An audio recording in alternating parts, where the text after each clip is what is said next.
Salut et bienvenue dans School Boost. Aujourd'hui, la phrase verbale. Dans phrase verbale, il y a le mot verbal. La phrase verbale est donc une phrase dans laquelle il y a un verbe conjugué. Par exemple, dans la phrase « Julien mange une pomme », il y a « mange ». Mange qui est un verbe. Donc la phrase « Julien mange une pomme » est une phrase verbale. Si le verbe est à l'impératif, la phrase est aussi verbale. Si vous demandez de l'aide à un mystérieux justicier en criant « Batman aide-moi », c'est une phrase verbale. Alors quelles sont les phrases non verbales, tu me diras? Eh bien, les phrases qui ne contiennent pas de verbe conjugué.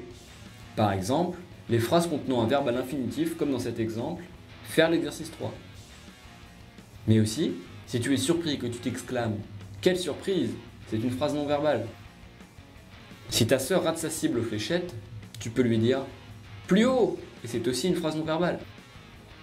Pareil pour les onomatopées O, A, E, qui ne constituent pas de phrase verbale. Une phrase verbale peut être séparée en plusieurs morceaux. Par exemple, dans Julien mange une pomme, Julien est le groupe sujet et mange une pomme est le groupe verbal.